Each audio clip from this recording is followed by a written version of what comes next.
Selamat petang dan salam sejahtera saya ucapkan kepada Saudari Trisha, Saudari Mei Hui, dan Saudari Xing Yi.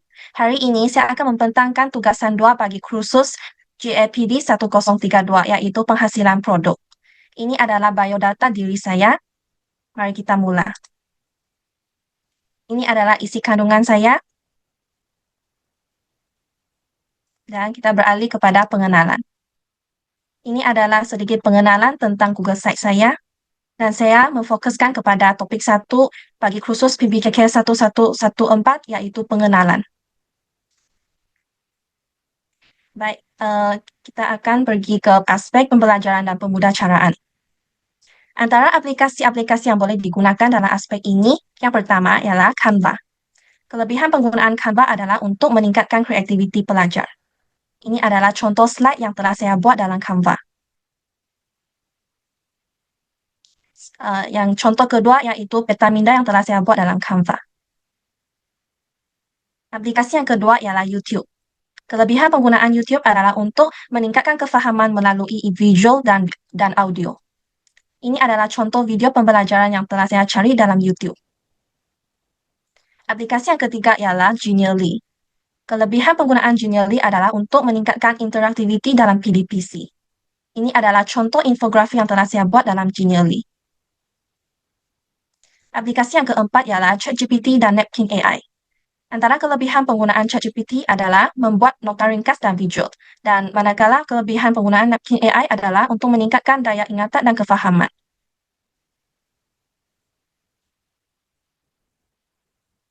Ini adalah sedikit panduan ringkas bagi penggunaan ChatGPT secara selamat dan beretika. Seterusnya, kita beralih kepada inovasi dalam PDPC. Antara aplikasi-aplikasi yang boleh digunakan dalam aspek ini, yang pertama, Flip HTML5. Kelebihan penggunaan Flip HTML5 ini adalah untuk meningkatkan minat murid dan mudah diakses. Ini adalah contoh flipbook yang dibuat dalam Flip HTML5. Aplikasi yang kedua ialah Padlet.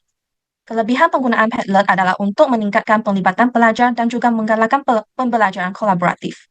Antara contoh perkongsian hasil pembelajaran yang dibuat dalam Padlet. Murid boleh berkongsi hasil perbincangan atau kumpulan mereka. Aplikasi yang ketiga ialah TikTok. Kelebihan penggunaan TikTok adalah untuk meningkatkan pelibatan pelajar dan juga menyokong pembelajaran kreatif dan kendiri. Ini adalah contoh video pendek yang telah saya buat dalam TikTok. Aplikasi yang keempat adalah WordWall, yaitu Random Wheel. Antara kelebihan penggunaan aplikasi ini adalah untuk menggalakkan interaksi dan kerjasama. Guru boleh spin nama murid dan murid yang berkenaan perlu menjawab soal yang berkenaan. Baik, seterusnya kita beralih kepada pentakdiran. Contoh aplikasi yang boleh digunakan dalam aspek ini, yang pertama adalah Zip atau Zibito. Kelebihan penggunaan Zip adalah untuk meningkatkan pelibatan pelajar dan juga persekitaran pembelajaran imersif. Ini adalah contoh soalan kuis yang telah saya buat dalam Zip. Murid boleh cipta avatar sendiri dan juga menjawab soalan kuis dalam suasana kelas maya digital. Aplikasi yang kedua adalah Slido.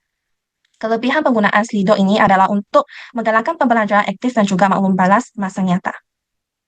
Ini adalah contoh. Slido ini merupakan satu aplikasi live interaction di mana interaksi secara langsung antara murid dan guru. Aplikasi yang ketiga ialah Kahoot. Kelebihan penggunaan Kahoot adalah untuk meningkatkan penglibatan pelajar dan juga mendapat maklum balas segera. Ini adalah contoh soalan kuis yang telah saya buat dalam Kahoot. Aplikasi yang keempat adalah Mentimeter. Kelebihan penggunaan Mentimeter adalah untuk mewujudkan suasana bilik belajar inklusif. Contoh soalan yang telah saya buat dengan menggunakan Mentimeter. Seterusnya, aspek pengurusan PDPC. Antara aplikasi yang boleh digunakan dalam aspek ini, yang pertama, Google Classroom. Kelebihan penggunaan Google Classroom adalah pengurusan tugasan lebih teratur. Guru boleh menggunakan Google Classroom untuk memantau dan mengurus proses pengajaran dan pembelajaran dalam kalangan murid. Ini adalah contoh Google Classroom. Yang kedua, Google Form. Antara kelebihan penggunaan Google Form, memudahkan pengumpulan dan analisis data. Sebagai contoh, guru boleh menggunakan Google Form untuk menggantikan buku kehadiran dalam mengambil kehadiran murid dalam kelas supaya lebih jimat masa dan cepat. Ini adalah contoh. Baik, yang ketiga, WhatsApp dan Telegram. Antara kelebihan penggunaan WhatsApp dan Telegram, eh, meningkatkan pelibatan pelajar dan juga pengurusan tugasan lebih teratur. Guru boleh membuat kumpulan WhatsApp atau Telegram dengan memasukkan murid atau ibu bapa untuk bersama-sama memantau supaya meningkatkan prestasi murid. Yang keempat, Jinzi. Kelebihan penggunaan Jinzi ini adalah untuk menggalakkan pembelajaran kolaboratif dan juga kelas lebih tersusun. Ini adalah contoh gambar kedudukan kelas yang telah saya hasilkan dalam Jinzi. Kedudukan kelas ini memudahkan pembahagian tugasan kumpulan oleh guru dan murid boleh buat perbincangan kumpulan dan berkongsi pendapat. Baik, sebagai rumusan, secara keseluruhannya pemanfaatan teknologi dalam bidang pendidikan membawa banyak faedah dalam kaedah pembelajaran dan pengajaran. Oleh itu, guru perlu berkemahiran dan menguasai kemahiran di penggunaan digital supaya menyokong pendidikan lebih inklusif dan juga selaras dengan keperluan abad ke-21. Baik sekali, ini adalah sumber rujukan saya. Ini adalah MK bagi kursus PBKK 1114. Itu sahaja daripada saya. Adakah Anda semua mempunyai maklum balas yang boleh diberikan kepada saya? Dipersilakan. Baiklah, saya dapati laman Google Site ini sangat menarik dan tersusun. Susun atau kandungan sangat kemas dan mudah difahami. Pemilihan warna, font, dan elemen video seperti gambar dan video sangat sesuai dan tidak mengganggu tumpuan pembaca. Selain itu, aplikasi seperti Kahoot dan Jitsi yang diperkenalkan memang relevan dan membantu PDPC.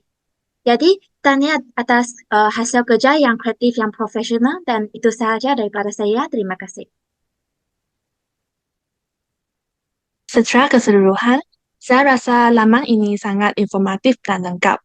Namun, ada beberapa bahagian yang boleh dipertingkatkan dari segi paparan di telefon bimbit kerana sesetengah elemen kelihatan tidak susun. Selain itu, mungkin boleh cuba guna lebih banyak ciri lanjutan dalam Google Site ini supaya laman ini nampak lebih interaktif. Walaupun begitu, saya kagum dengan usaha dan kesungguhan yang ditunjukkan oleh saudari Rio. Itu sahaja daripada saya. Terima kasih.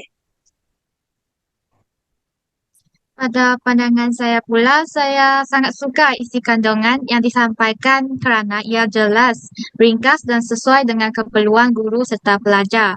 Penggunaan aplikasi digital seperti Canva dan Jitsi menunjukkan anda memahami kehendak PDPC masa kini. Cuma saya cadangkan agar ditambah beberapa infografik atau carta supaya maklumat lebih mudah diingati secara visual. Secara keseluruhannya, laman ini sangat memberi inspirasi. Itu sahaja daripada saya.